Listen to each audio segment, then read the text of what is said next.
पावानलदाहनीरम्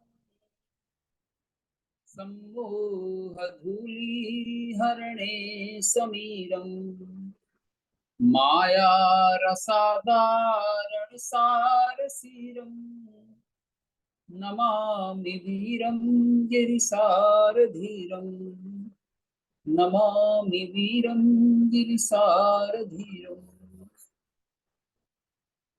वीर प्रभु को नमन, समस्त तीर्थंकरों को नमन, सभी ज्ञानियों को नमन, पंच परमेष्ठी को नमन। प्रिय सभी साथियों, इस प्रमाण पत्र पाठ्यक्रम में जुड़े सभी जिज्ञासुओं को मेरा हार्दिक स्वागत, अभिनंदन। जैन धर्म दर्शन बड़ा ही वैज्ञानिक और मनोवैज्ञानिक है। वैज्ञानिक तो अनेक मायनों में है, पर मनोवैज्ञानिक भी है। और जैन दर्शन के केंद्र में कर्म सिद्धांत दिखाई पड़ता है। कर्म सिद्धांत को आधार बनाकर ही नव तत्व का विवेचन हुआ है और कर्म सिद्धांत को आधार बना करके ही गुणस्थानों का विवेचन हुआ है।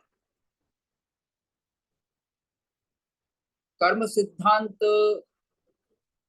ये बताता है कि कर्मों का बंधन कैसे होता है और कर्मों से मुक्ति किस प्रकार से मिलती है, क्या उसका प्रोसेस है, क्या करना पड़ेगा कि हम कर्म मुक्त हो जाएं, बंधन मुक्त हो जाएं। इसलिए कर्मों का वर्णन किया गया है, कषाय का वर्णन किया गया है। कर्मों में ही कषाय है। छठखंडागम में कर्म का वर्णन है, कषाय पाहुड़ में कषाय का विवेचन है। गौमठ सर आदि ग्रंथों में भी कर्म कांड अलग से, जीव कांड कर्म कांड अलग से विवेचन है। प्रज्ञापना सूत्र में कर्म का विवेचन है, भगवती सूत्र में है, उत्तराध्ययन सूत्र में है। हर आगम कर्म सिद्धांत से जुड़ा हुआ है किसी न किसी रूप में। और इसके साथ ही पंच संग्रह ग्रंथ हैं, कर्म ग्रंथ हैं, 6 कर्म ग्रंथ माने जाते हैं। उनमें भी कर्म की विवेचना है, साथ में गुणस्थानों की विवेचना है। गुणस्थानों पर स्वतंत्र ग्रंथों की रचना भी हुई है।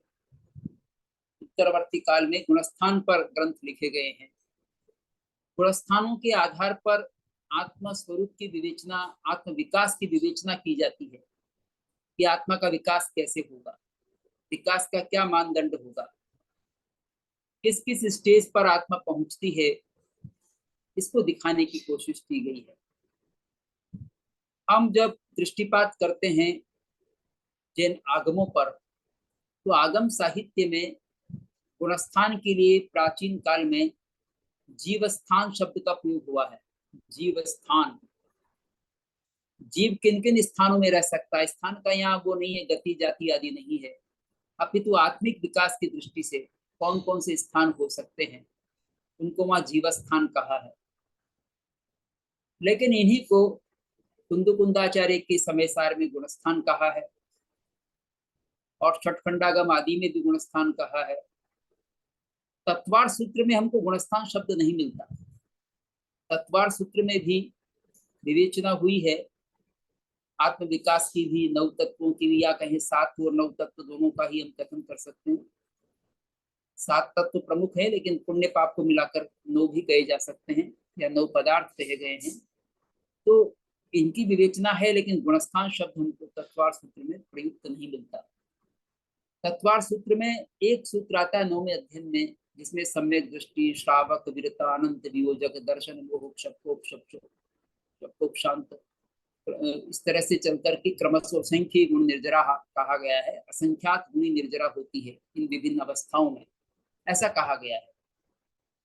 गुणस्थान शब्द इसलिए बड़ा ही महत्वपूर्ण है, जो कभी भी प्रयुक्त होना प्रारंभ हुआ होगा, लेकिन इससे आत्मिक विकास का हमको भान होता है। तो जीव की विभिन्न जो आत्मिक अवस्थाएं हैं, आत्मिक विकास की अवस्थाएं हैं, उनको गुणस्थान कहते हैं। जीव के आत्मिक विकास की विभिन्न अवस्थाओं को गुणस्थान कहते हैं। ये मोटे रूप में 14 गुणस्थान बताए गए हैं, लेकिन अगर बारीकी से देखा जाए तो एक गुणस्थान में भी रहने वाले जीव में भी अंतर मिलेगा, उनमें भी वेरिएशन हो सकता है, भिन्न भिन्न प्रकार हो सकते हैं। चाहे वो चौथा गुणस्थान हो, चाहे वो पांचवा गुणस्थान हो, चाहे वो छठा हो, सातवां हो, और पहला गुणस्थान ही क्यों, मिथ्यात्व का ही। मिथ्यात्व भी सबका एक ही जितनी क्वांटिटी का नहीं होता है मिथ्यात्व, पर सबका मिथ्यात्व में भेद हो सकता है, तो वहां वेरिएशन हो सकता है। लेकिन एक गुण के आधार पर वर्गीकरण किया जाता है कि भी इसमें अभी तक सम्यक दर्शन पैदा नहीं हुआ, इस दृष्टि से सबका मिथ्यात्व में समावेश होता है। तो जब तक सम्यक दर्शन उत्पन्न नहीं होता, तब तक जीव को मिथ्यात्व, सम्यक दृष्टि, मिथ्यात्व गुणस्थान या मिथ्या दृष्टि गुणस्थान ने स्वीकार किया गया है। तो 14 गुणस्थानों के नाम पहले हम जान लें कौन कौन से हैं। 14 गुणस्थान हैं।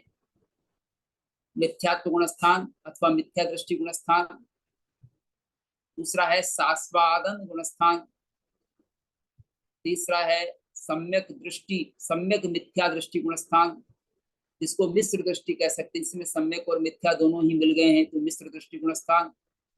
चौथा है सम्यक दृष्टि गुणस्थान। ये 4 गुणस्थान हुए।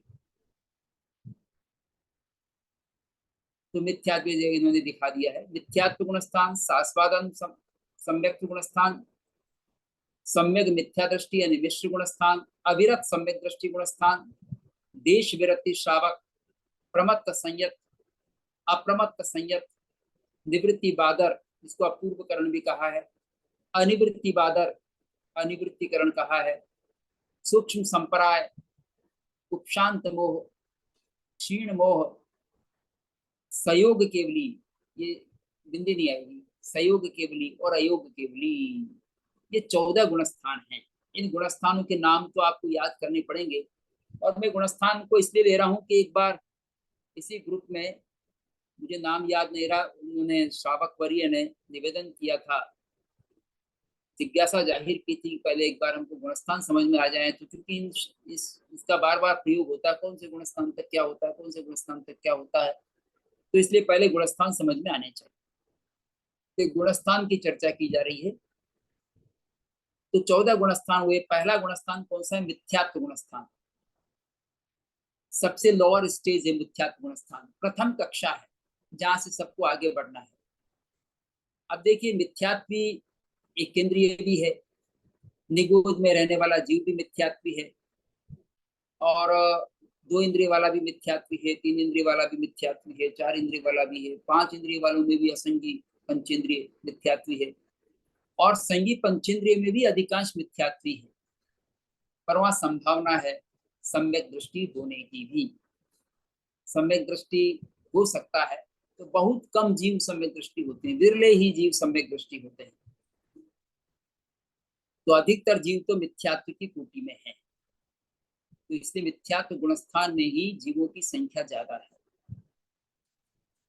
तो यहाँ से सबको आगे बढ़ना है, ये प्रारंभिक कक्षा है, तो उनकी भी एक कक्षा बनानी पड़ेगी, क्योंकि वहां से प्रोग्रेस करनी है। तो एक बार प्रोग्रेस कहाँ से करनी है शुरू, उसके लिए भी कक्षा बना दी। तो पहली कक्षा ये है मिथ्यात्व गुणस्थान। तो एक तरीके से 14 गुणस्थान 14 कक्षाएं, जिससे हमको एक से दूसरे में प्रमोट होना है। लेकिन इसमें प्रमोशन में अंतर आएगा, कौन सा कहाँ जाएगा, पर कैटेगरी के अनुसार उनकी जो उन्नत अवस्था है उसके अनुसार इन 14 गुणस्थानों का नामोल्लेख किया गया है कि उससे कौन बेटर है, फिर कौन बेटर है, फिर कौन बेटर है। उस दृष्टि से इसमें गुणस्थानों का वर्णन किया गया है, बेटरमेंट की दृष्टि से कौन किससे बेहतर है। तो मिथ्यात्व गुणस्थान में क्या होता है, मिथ्यात्व को हमने समझा है, सम्यक को भी हमने समझा है, सम्यक को समझा है, तो उनके स्वरूप से हम परिचित हैं, क्योंकि सम्यक दर्शन का जब हमने अध्ययन किया है तब इन बातों को अच्छी तरह से समझा है।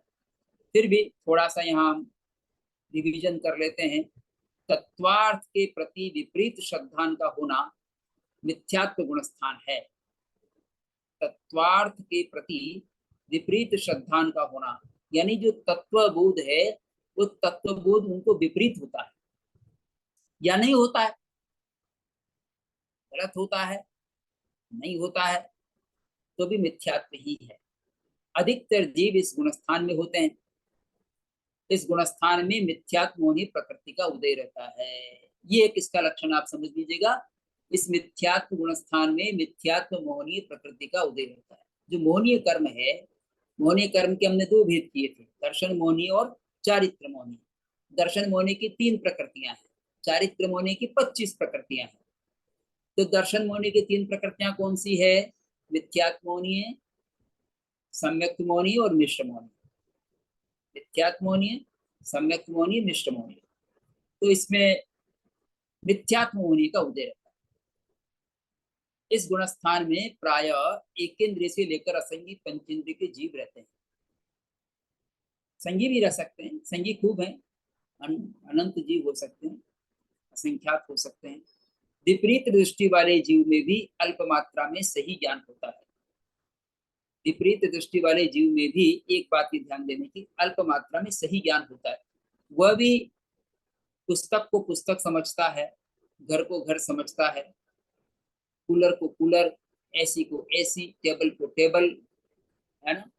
जो वस्तु जैसी उसको उस रूप में जानता है, लेकिन उसकी दृष्टि भिन्न होती है। वह बाह्य वस्तुओं को उसी रूप में पहचानता है, किंतु उसकी भोग दृष्टि होती है और अज्ञान, वह विपरीत ज्ञान होता है। ये मिथ्यात्व गुणस्थान में पाया जाता है। तो सबसे लोअर कक्षा में मिथ्यात्व गुणस्थान की समझें कि मिथ्यात्व गुणस्थान सबसे लोअर दर्जे का गुणस्थान है। फिर भी गुणस्थान शब्द का प्रयोग कर दिया क्योंकि उसमें आत्मा के इसी प्रकार का गुण है, लेकिन वो मिथ्यात्व से युक्त है। और दूसरा जो गुणस्थान है वो उससे बेहतर है। ये कब होता है? ये गिरते भी होता है जब चौथे गुणस्थान से उपशम सम्यक्त वाला जीव नीचे की ओर गिरता है, यानी मिथ्यात्व की ओर जाता है। तो मिथ्यात्व की ओर जाते समय उसके कुछ पलों के लिए, 6 आवलिका के लिए, इतने काल के लिए जो है उसका इसका आस्वादन होता है, सम्यक्त्व का आस्वादन होता है। जैसे किसी ने खीर खाई हो और खीर खाने के बाद उल्टी कर दी हो, गमन कर दिया हो, तो मुख में थोड़ा थोड़ा सा स्वाद उस खीर की मिठास का रहता है, खटास भी उसमें आ जाती है, पर मिठास का भी अनुभव होता है। तो जैसे उसका आस्वादन होता है, उदाहरण से समझाया है, ऐसे ही उस सम्यक्त्व का थोड़ा थोड़ा आस्वादन रहता है, फिर मिथ्यात्व में चला जाता है। इसको सास्वादन सम्यक दृष्टि गुणस्थान कहते हैं। तो उपशम सम्यक्त्व वाला जीव, एक बात को ये जान लें कि जो अनादि मिथ्या दृष्टि जीव है वो पहले गुणस्थान से शुरू में चौथे गुणस्थान में ही जाएगा। पहले से चौथे में जाएगा, चौथे से फिर आ सकता है, तीसरे में भी आ सकता है, दूसरे में भी आ सकता है, और फिर पहले में आ जाएगा। ये गिरती हुई क्लास है। लेकिन जो अनादि मिथ्यात्व नहीं है वो मिथ्यात्व से दूसरे में तो नहीं जा सकता, तीसरे में जा सकता है और चौथे में जा सकता है। तो सास्वादन गुणस्थान में उपशम सम्यक वाला जीव जब मिथ्यात्व की ओर जाता है तब 6 आवली का जितने काल तक सम्यक्त्व का आस्वादन करता है। इसे सास्वादन सम्यक दृष्टि गुणस्थान कहते हैं। इस गुणस्थान में उपशम सम्यक्ति जीव ही आता है, क्षय उपशम वाला नहीं आता और क्षय वाला भी नहीं आता। यानी क्षयिक सम्यक्ति तो आने का सवाल ही नहीं। क्षयिक सम्यक्ति तो एक बार सम्यक्त होने पर चौथे गुणस्थान से नीचे तो जाएगा नहीं। तो उपशम सम्यक्त वाला ही जब नीचे मिथ्यात्व की ओर गमन करता है तब इस सास्वादन सम्यक दृष्टि गुणस्थान को का अनुभव करता हुआ जाता है। तो इस गुणस्थान में उपशम सम्यक्त जीव ही आता है। पहले गुणस्थान से कोई भी जीव दूसरे गुणस्थान में नहीं जाता है। तो 2 गुणस्थान हो गए, पहला मिथ्यात्व गुणस्थान, दूसरा सास्वादन सम्यक दृष्टि गुणस्थान या सास्वादन सम्यक गुणस्थान, एक ही बात है। तो 2 गुणस्थान तो हमारे समझ में आए हैं। तीसरा गुणस्थान सम्यक मिथ्या दृष्टि गुणस्थान, इसका दूसरा नाम है मिश्र गुणस्थान। सम्यक मिथ्या दृष्टि यानी मिश्र। सम्यक्त्व एवं मिथ्यात्व से मिश्रित अवस्था का नाम मिश्र दृष्टि गुणस्थान है। सम्यक्त्व एवं मिथ्यात्व से मिश्रित अवस्था का नाम मिश्र दृष्टि गुणस्थान है। तो इसमें जो जीव रहता है उसको ऐसा बोध नहीं होता है धर्म के प्रति, जैसे न तो रुचि होती है न अरुचि होती है, विस्तृत अवस्था रहती है। इस गुणस्थान में मिश्र मोहनीय प्रकृति का उदय रहता है।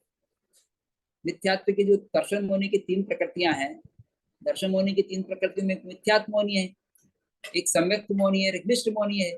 तो मिश्र मोहनीय गुणस्थान में यानी तीसरे गुणस्थान में मिश्र मोहनीय प्रकृति का उदय रहता है। तो पहले गुणस्थान में तो रहता है मिथ्यात्व मोहनीय का, और तीसरे में रहता है मिश्र मोहनीय गुणस्थान का उदय। तथा यह अंतर मुहूर्त से अधिक काल तक नहीं होता। अब जो सम्यक्त मोहनीय बची है, तो सम्यक्त मोहनीय तो क्षयोपशमिक सम्यक्त्व में पाई जाती है। सम्यक्त मोहनीय चौथे गुणस्थान में होती है। सम्यक्त मोहनी में जो है वो आगे भी बढ़ सकता है सम्यक्त मोहनी वाला, लेकिन चौथे से नीचे नहीं होता। तो इस गुणस्थान में मिश्र मोहनी प्रकृति का उदय होता है। तथा यह अंतर मुहूर्त से अधिक काल तक नहीं होता है। अंतर मुहूर्त इसका काल माना गया है। दूसरे का तो छह आवली का, छह आवली का कितनी होती है? हम पलक झपकते हैं, इसमें असंख्यात समय बीत जाते हैं। और आवली का एक मुहूर्त में होती है 1,67,67,77,216 होती है एक मुहूर्त में, यानी 48 मिनट में। करोड़ों की संख्या में आवली का होती है। तो छह आवली का भी कोई खास समय नहीं होता, जरा सा समय होता है। बोले इतने से भी समय नहीं होता, जरा सा समय में हो जाता है। तथा ये अंतर मुहूर्त से अधिक काल तक नहीं होता। ये भी विष्णुमोनी गुणस्थान भी थोड़ी सी देर रहेगा। इस गुणस्थान की विशेषता है, कुछ विशेषताएं इसमें क्या है, इसमें नवीन आयु का बंध नहीं होता। तीसरे गुणस्थान, इसमें जीव का मरण भी नहीं होता है, आयु का बंध भी नहीं होता है, मृत्यु भी नहीं होती है। मिथ्यात्वी जीव जब मिथ्यात्व के पुद्गुणों को विशुद्ध करते हैं, तब भी वह इस अवस्था को प्राप्त करता है। जीव मिथ्यात्व जीव जब मिथ्यात्व के पुद्गुणों को विशुद्ध करता है, तब भी इस अवस्था को प्राप्त करता है, तथा सम्यक्त्व से भी नीचे गिरता हुआ इस गुणस्थान को प्राप्त करता है। तीसरे गुणस्थान वाला जीव या तो पहले गुणस्थान में जाता है या फिर चौथे में जाता है, या तो पहले में जाएगा या चौथे में जाएगा। जो जीव सम्यक दृष्टि होकर आयु का बंद करके, सम्यक दृष्टि गुणस्थान वाला है, आयु का बंद कर लिया, तो मिश्र अवस्था को प्राप्त होता है, यानी चौथे से तीसरे में आता है, वह सम्यक को पुनः प्राप्त होता है। लेकिन वो तीसरे से फिर वापस चौथे में चला जाएगा। जो जीव सम्यक दृष्टि होकर आयु का बंद करके मिश्र अवस्था को प्राप्त होता है, वह पुनः सम्यक को प्राप्त करता है, यानी फिर से चौथे में चला जाता है। और जो मिथ्या दृष्टि होकर आयु बांध कर मिश्र गुण स्थान को प्राप्त करता है, मिथ्या दृष्टि है, मिथ्या दृष्टि बन गया वापस, अभी मिथ्या दृष्टि बन गया, फिर आयु बंद कर लिया, आयु बंद करके फिर मिश्र गुण स्थान में आ गया, तो वो फिर मिथ्यात्व में जाएगा, वो सम्यक दृष्टि नहीं बन सकता, क्योंकि उसने आयु का बंध मिथ्यात्व में किया है। आयु का बंध जिस गुण स्थान में हो गया, मिथ्यात्व में हो गया, तो वो वापस मिथ्यात्व बनेगा। सम्यक में हुआ तो वापस सम्यक्त्व बनेगा। तो जो मिथ्या दृष्टि होकर आयु बांधकर मिश्र गुण स्थान को प्राप्त होता है, वो मिथ्यात्व को पुनः प्राप्त करता है। इसे समझने के लिए गुड़ मिश्रित दही अर्थात श्रीखंड का उदाहरण दिया जाता है। तो शक्कर के साथ बनता है श्रीखंड, तो इसमें दो एक अलग ही अवस्था होगी। दही और चीनी कह दो या गुड़ कह दो, इसके मिलाने से एक तीसरी चीज बन गई, मिठाई। तो ये तीसरा ही गुणस्थान हो गया, इसलिए अलग गुणस्थान हो गया। इस गुणस्थान में न तो धर्म के प्रति रुचि होती है, न अरुचि होती है। तीसरे गुणस्थान के बाद चौथा गुणस्थान, चौथा है अविरत सम्यक दृष्टि गुणस्थान। ये सबसे महत्वपूर्ण गुणस्थान है। अविरत शब्द तो लगा दिया गया है, लेकिन सम्यक दृष्टि तो इसमें होती है। सम्यक दृष्टि गुणस्थान है। दर्शन सप्तक, ये शब्द हमने सुना है पहले, इसमें दर्शन मोहनीय त्रिक यानी तीन प्रकृतियां। तो दर्शन मोहनी की कौन सी तीन प्रकृतियां हैं? मिथ्यात्मोनी है, सम्यक्तमोनी और मिश्रमोनी। फिर अनंतानुबंधी चतुष्ट, अनंतानुबंधी क्रोध, अनंतानुबंधी मान, अनंतानुबंधी माया, अनंतानुबंधी लोभ। इन 7 प्रकृतियों के क्षय, उपशम एवं क्षयोपशम से जन्य आत्मा की निर्मल परिणति अविरत समय दृष्टि गुणस्थान कहलाती है। क्षय, उपशम एवं क्षयोपशम से जन्य आत्मा की निर्मल परिणति, आत्मा का जो निर्मल स्वरूप है, निर्मल यानी सम्यक्त्व के रूप में निर्मल, सम्यक के रूप में होना भी निर्मलता है। तो ये कब होती है? जब दर्शन सप्तक का या तो क्षय हो जाए तो क्षयिक सम्यक दर्शन हो जाएगा, उपशम हो जाए तो उपशमिक हो जाएगा, और क्षयोपशम हो जाए तो क्षयोपशमिक सम्यक दर्शन हो जाएगा। इन तीनों में जो निर्मल परिणति है वो अविरत सम्यक दृष्टि गुणस्थान कहलाती है।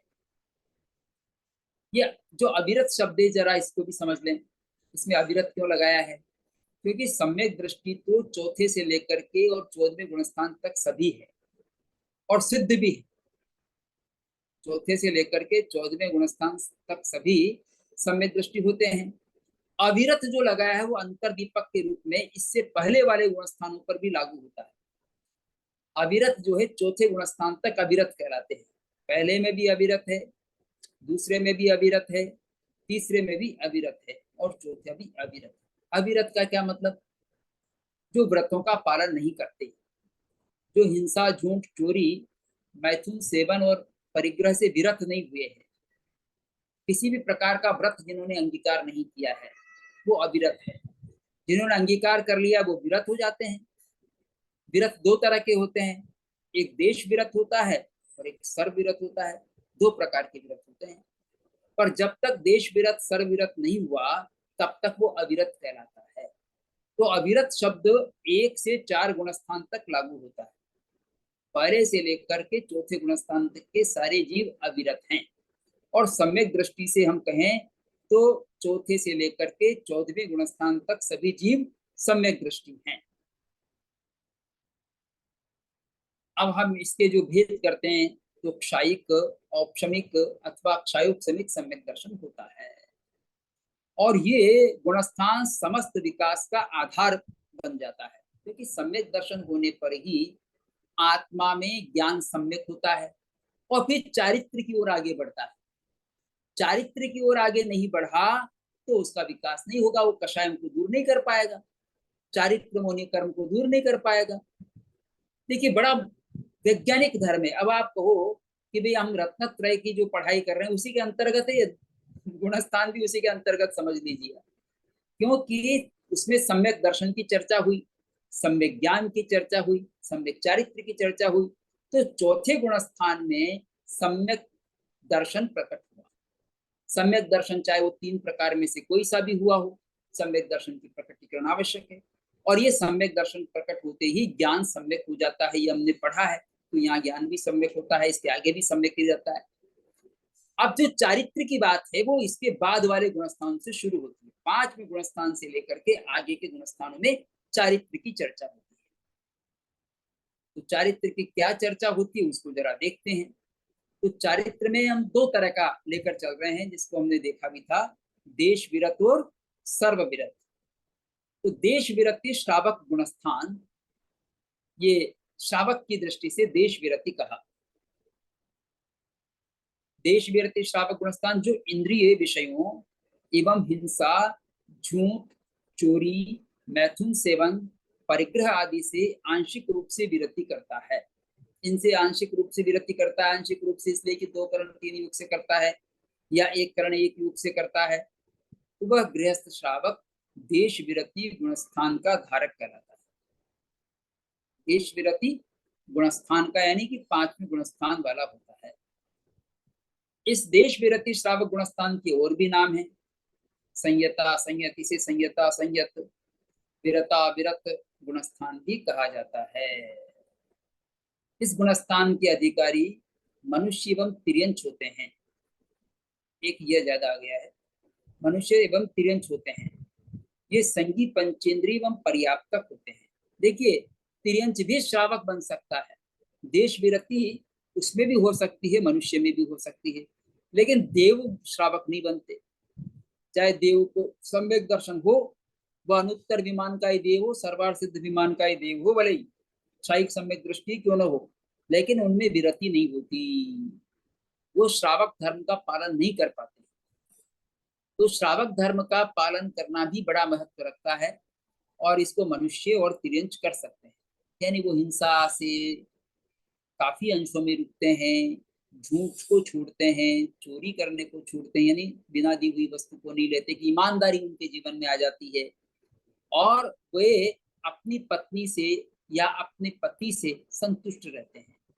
उनमें भी लिमिटेशन कर लेते हैं, जरूरी नहीं कि वो उनके साथ भी अधिक जो है सहवास करें, उसमें भी नियंत्रण रखते हैं, और उसमें फिर आगे जा करके वो भी ब्रह्मचर्य को पूरी तरह धारण कर सकते हैं, कि हम जो है आजीवन अब जीवन पर्यंत जो है ब्रह्मचर्य का पालन करेंगे, ऐसा नियम कर सकते हैं।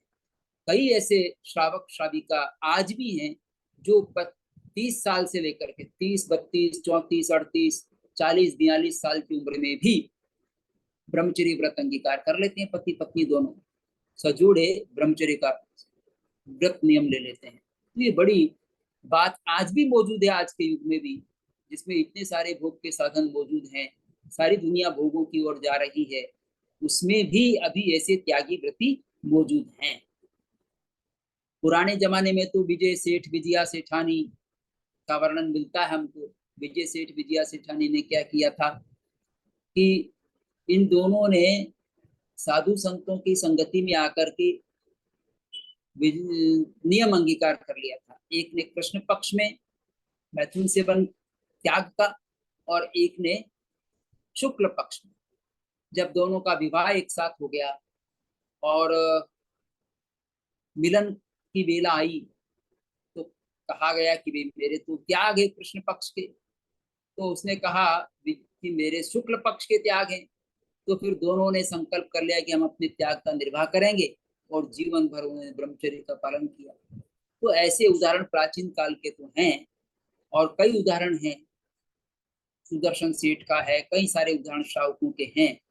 तो आज के युग में भी इस तरह के हैं जो नियम अंगीकार कर लेते हैं, और कुछ लोग, कुछ महिलाएं भी विवाह नहीं करती हैं और नियमों का पालन करके ब्रह्मचर्य में रहती हैं, तो ब्रह्मचारिणी कहलाती हैं, कोई साध्वी बन जाती है। तो ये आज भी उपलब्ध है। प्रमत्त संयत गुणस्थान, तो ये भी अपने आप में विकास का बड़ा साधन है, और ये प्रमत्त संयत तो विकास का माध्यम ही है। छठा गुणस्थान तो एक साधु होता है, तो साधु जो है अपना आत्म विकास करता है सर्वविरति के माध्यम से। ये प्रमत्त संयत से लेकर के हम सबको वो कहेंगे विरत देश, ये सर्व विरत होते हैं, सभी तरह से विरति हो जाती है। हिंसा, झूठ, चोरी की 18 पापों का त्याग रखने की कोशिश करते हैं, पर 5 महाव्रत का पालन तो करते हैं। 5 महाव्रत में हिंसा, झूठ, चोरी, मैथुन सेवन और परिग्रह का पालन करते हैं। 3 करण 3 योग से करते हैं। 3 करण क्या? कृत, कारित, अनुमत, या कहें कि करना, स्वयं हिंसा नहीं करते, नहीं करवाते, करने का अनुमोदन नहीं करते, मन से, वचन से, काया से, इस तरह से वो हिंसा आदि का त्याग करते हैं। तो हिंसा का, झूठ का, चोरी का, मैथुन सेवन का, इनका पूरी तरह से त्याग करके 5 महाव्रतों को धारण करते हैं। अब यहाँ जो प्रमत्त शब्द दिया है, इसका भी थोड़ा विचार कर लें। इसके पहले छठे गुणस्थान और इससे पहले के सारे गुणस्थान में प्रमाद रहता है, उनको भी प्रमत्त मानना चाहिए। छठे गुणस्थान के पहले 5 में भी प्रमाद है, चौथे में भी है, तीसरे में भी है, दूसरे में भी है, पहले में भी प्रमाद तो रहता ही है। प्रमाद क्या है? आध्यात्मिक उन्नति के प्रति उत्साह नहीं है, एक तो ये। दूसरा, आत्म विस्मृति रहती है, अपना स्वरूप नहीं समझते ठीक से, और जानते भी तो विषयों से अभी तक पूरी तरह किनारा नहीं किया, आध्यात्मिक उन्नति के प्रति पूरी तरह से अपना पुरुषार्थ नहीं कर रहे हैं, वो प्रमत्त है। आत्म उन्नति के प्रति पुरुषार्थ पूर्ण नहीं कर रहे हैं। देखिए, यहाँ साधु भी बन गए, लेकिन साधु बन करके भी फिर लेथार्जिक हो सकते हैं, फिर अपना समय गंवा सकते हैं किसी भी आलस्य में, या खाने पीने में या लोगों से बातें करने में, व्यर्थ की बातें करने में या केवल उपदेश देकर संतुष्ट हो जाने में, अपना आत्मिक विकास की चिंता नहीं करते, वो सब प्रमत्त संयत की कोटि में आते हैं। तो हिंसा आदि का त्याग करके पंच महाव्रतों को धारण करने वाला जीव यानी मनुष्य जब कषायों के कारण पूर्ण जागरूकता नहीं रख पाता है, कषाय अभी भी हावी है तो जागरूकता नहीं रहती, तो उसे प्रमत्त संयत कहा जाता है। संयत तो इसलिए कि वो साधु बन गया है, तो संयत जो नाम है वह भी विरत, विरत हो जाने का ही नाम है संयत। तो प्रमत्त संयत कहो, साधु कहो, प्रमादी साधु भी कह देते हैं इसको। तो प्रमत्त संयत गुणस्थान छठा गुणस्थान होता है। ये यहाँ से साधुपना शुरू हो जाता है छठे से लेकर के, और 14वें गुणस्थान तक वो साधु में रहते हैं। साधुत्व तो रहता ही है, चाहे केवल ज्ञान हो जाए तो भी रहेगा, 13वें 14वें गुणस्थान तक भी रहेगा, साधुत्व तो समाप्त नहीं होता। तो छठे से लेकर संयत तो ऊपर जाएगा और प्रमत्त नीचे ले जाओगे। प्रमत्त जो है वो तो नीचे के गुणस्थानों को में जा रहा है और संयत जो है ऊपर के गुणस्थानों में जा रहा है। तो प्रमत्त जो है दो प्रकार के हो सकते हैं, एक तो कषाय प्रमत्त और एक योग प्रमत्त। क्रोधादि कषायों के वशीभूत होने से कषाय प्रमत्त कहलाता है, और मन वचन काया के दुष्प्रणिधान में लगाने से, मन वचन काया को दुष्प्रणिधान में लगाने से योग प्रमत्त कहलाता है। तो कषाय प्रमत्त और योग प्रमत्त, इस तरह से दो तरह का प्रमत्त हो सकता है। तो योग प्रमत्त क्या होता है?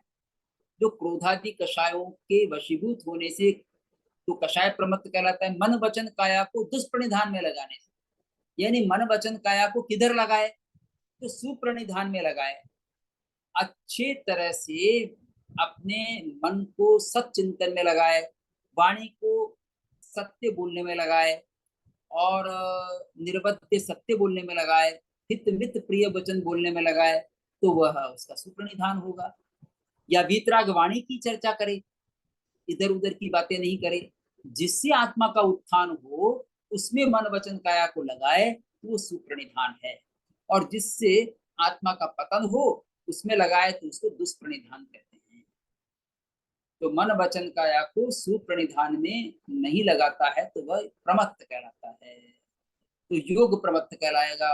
तो कषाय की अपेक्षा से भी प्रमाद में जीता है, क्योंकि कषाय हावी है, कषाय को जीतने की क्रिया नहीं चल रही है, पुरुषार्थ नहीं चल रहा है। अपितु क्रोध आ गया तो क्रोधी हो गया, मान आ गया तो मानी हो गया, माया आ गई तो माया भी बन गया, लोभ आया तो उसमें चला गया, लोभी बन गया। इस तरह से अभी तक कषायों से जो आविष्ट है उनको जीतने के लिए प्रयत्नशील नहीं है, वो प्रमाद में जीता है, वो जागरूक नहीं। सातवां गुणस्थान जो है वो अप्रमत्त संयत गुणस्थान है।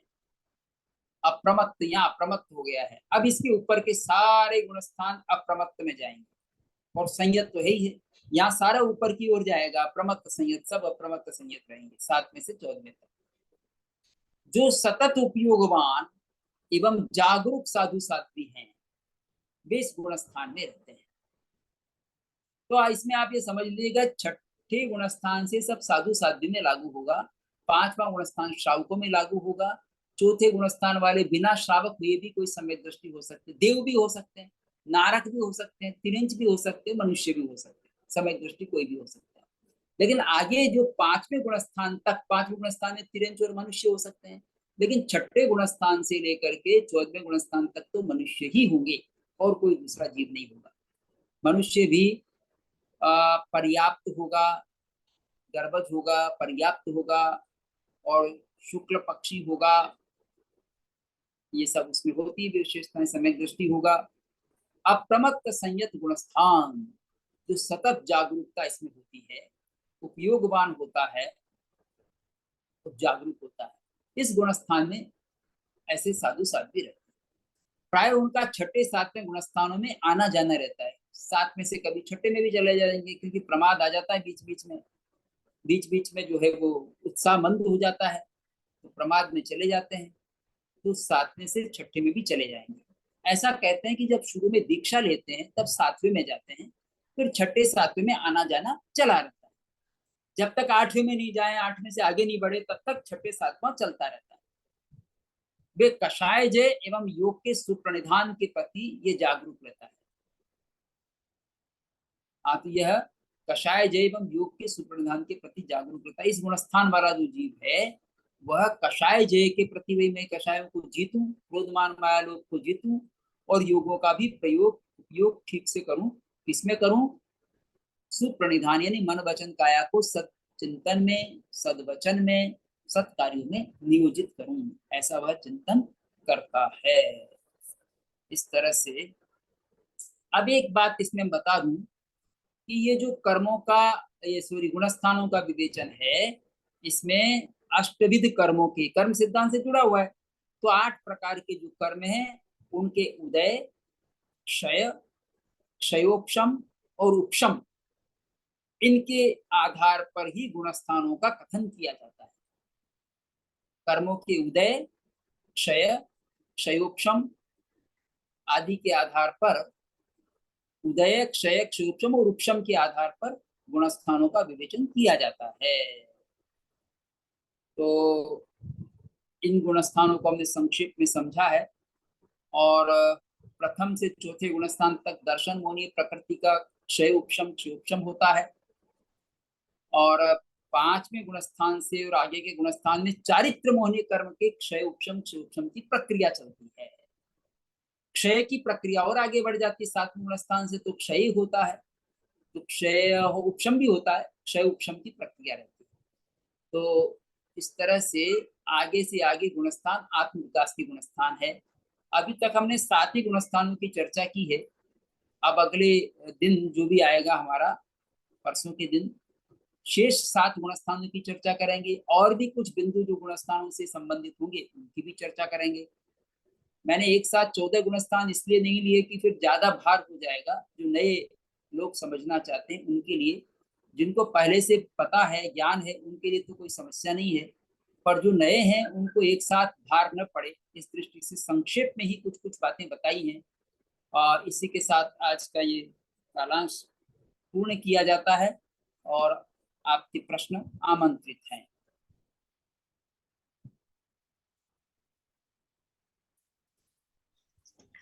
प्रणाम सर, वैभव बोल रहा हूँ। हाँ बोलिए। सर, अब ये जो 14 गुणस्थानों की जो आपकी आवाज नहीं आ व्यवस्था रही। है, की जो व्यवस्था, आवाज साफ नहीं वो है। मैं ये पूछ हाँ रहा था कि जो 14 गुणस्थानों को की जो व्यवस्था है, हाँ। वो व्यवहार नहीं की अपेक्षा से है या निश्चय नहीं की अपेक्षा से है? और ये आप तो नयों में चले गए। हाँ हाँ हाँ। ये देखो, पहले से थोड़ा सा डाउट था। निश्चय ने तो हमको लक्ष्य निर्धारित करता है। निश्चय ने तो मनुष्य का लक्ष्य निर्धारित करता है आत्मविशुद्ध होने का, है ना। हम्म। तो आत्मा अपने आप में रहे शुद्ध अवस्था में, तो उसको तो गुणस्थानों के आकलन की आवश्यकता ही नहीं है। निश्चय नय में तो ये कहा जाता है कि आत्मा में कोई गुणस्थान नहीं होता, कोई मार्गणा स्थान नहीं होता। ये व्यवहार से कथन है गुणस्थान होगा। निश्चय से गुणस्थानों से आत्मा को नहीं समझा जा सकता। ऐसा आचार्य कुंद कुंद कहते हैं कि वो वर्ण गंध से स्पर्श तो नहीं होता है आत्मा में, ये तो बात मानी ही जाती है, पर वो गुणस्थानों का भी निषेध करते हैं, मार्गणा स्थानों का भी निषेध करते हैं, सभी आत्मा के स्वरूप में नहीं आते। तो गुणस्थान ये तो मापदंड समझाने के लिए, उसके आत्म विकास को समझाने के लिए गुणस्थानों का प्रयोग किया गया है। बाकी निश्चय ऐसे ये आत्मा के स्वरूप नहीं है। पर सर, एक प्रश्न ऐसा है कि अगर निश्चय न से सम्यक दर्शन की प्राप्ति ना हो, तब तक हम्म। मुक्ति निश्चित नहीं हो सकती। मैंने ऐसा सुना था कहीं पे। क्या मतलब?